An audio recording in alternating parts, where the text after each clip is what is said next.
Hai semua, temenin lagi sama Cari Edukasi nih.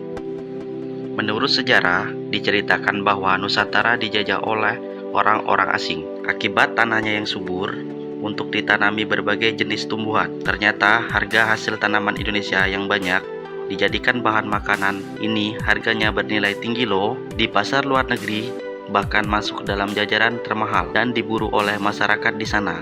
Nah, berikut ini ada beberapa bahan makanan asli Indonesia yang diburu oleh luar negeri. Tapi yang belum subscribe di bawah ini, subscribe ya. Kalian ada yang pernah dengan umbi porang atau buah porang? Umbi-umbian ini merupakan asal daerah Madiun, Jawa Timur. Meski bentuknya tidak beraturan dan membuat badan gatal kalau disentuh, buah porang ini menjadi buruan banyak investor seperti Jepang dan Cina. Ini diekspor ke Jepang dan Cina mencapai 750 ton. Porang itu diolah menjadi mie, tepung, dan jelly yang kemudian diekspor ke dua negara itu. Untuk harga jualnya sendiri, orang sering dihargai 35.000 per kilo.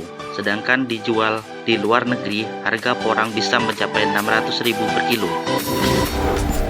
Siapa sangka kalau Rhodaska biji dianggap berasal dari tetesan air mata Dewa Siwa. Bagi umat Hindu, ternyata banyak terdapat di Indonesia. Buah jenitri ini banyak ditemui hampir semua pulau di Indonesia seperti Jawa, Sumatera, Kalimantan, Sulawesi Utara, hingga Papua. Kabarnya 80% kebutuhan Rudaksa di dunia dipasok dari Indonesia. Untuk harganya, satu biji jenitri saja bisa mencapai 15 hingga 60.000 per kilo. Ada juga yang dihargai hingga puluhan juta rupiah, tergantung jenis biji, ukuran biji, garis. Semakin kelihatan atau semakin dalam, maka akan semakin mahal. Bahkan untuk panen 2 pohon jenitri saja, petani bisa dapat untung sampai 600 juta rupiah per kilo. Buah yang mirip dengan salak ini bernama buah linsum.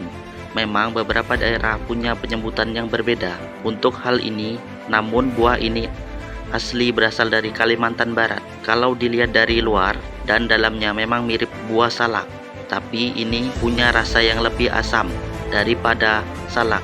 Di Indonesia dihargai 35.000 per kilo. Kalau di luar negeri pastinya bakal meningkat berkali-kali lipat. Buah berwarna merah ini telah sejak lama diperdagangkan dan dimanfaatkan sebagai bahan pewarna dan bahan obat tradisional. Selain itu, buah ini juga merupakan bahan baku pewarna dalam industri porselin marmer dan bahan penyamak kulit. Untuk harganya, 1 kilo buah jernak bisa dihargai sebesar 4 juta rupiah. Kecil-kecil cabai rawit ya.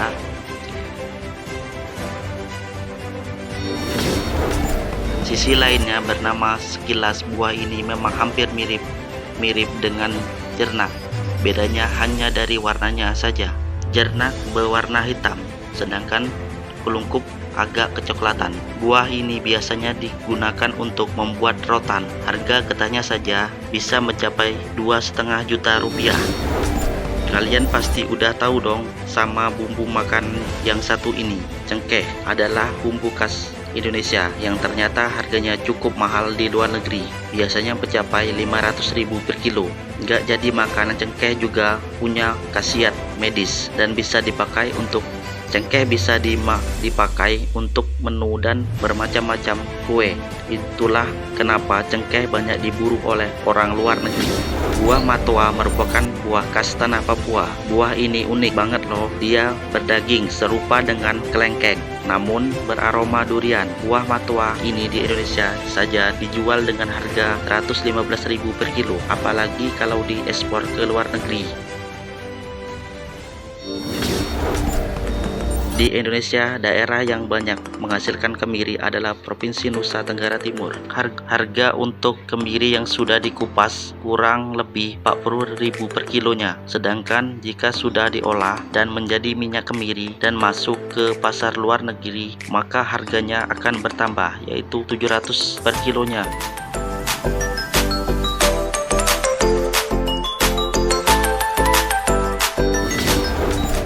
pasar dunia seperti Eropa, India, Cina, dan Jepang, Amerika Serikat membutuhkan sekitar 2 juta ton kemukus yang digunakan untuk bahan baku kosmetik, bumbu masakan, farmasi, dan obat tradisional. Itulah kenapa kemukus sangat diinginkan oleh negara lain. Untuk harganya, buah ini di pasar dunia dihargai sekitar 65.000 per kilonya. Tapi sayangnya kemukus di Indonesia masih terlalu sedikit pembudidayaannya.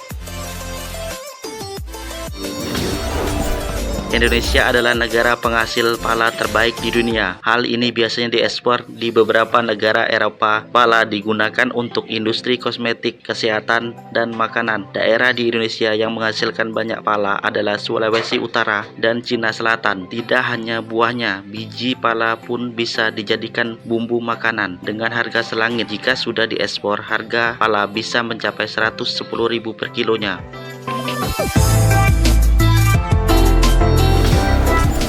Pasti banyak yang ngira kalau buah ini adalah nangka, tapi meski bentuk kulit dan dagingnya mirip, buah ini bernama kelendang. Buah yang berasal dari Kalimantan. Bedanya dengan buah nangka, buah cenderung tidak memiliki aroma pada buahnya.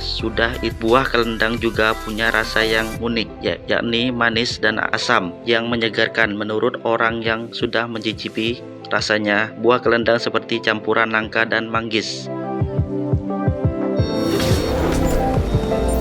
Buah yang satu ini memiliki bentuk yang cukup unik bernama rumbia atau yang disebut pohon sagu karena buah ini bisa menghasilkan tepung sagu. Rumbia biasanya tumbuh di rawa-rawa air tawar, aliran sungai, dan tanah becek. Jika kalian ingin memakannya, biasanya buah rumbia ini harus diasinkan dahulu. Selain diasinkan, buah ini digunakan sebagai salah satu campuran rujak bersama dengan buah-buah lainnya. Sayangnya, buah yang banyak ditemukan di Aceh ini sekarang semakin langka. Sudah jarang ada yang menjual buah ini dan paling bisa dijumpai di perkampungan saja. Itu pun kalau masih ada stok buahnya.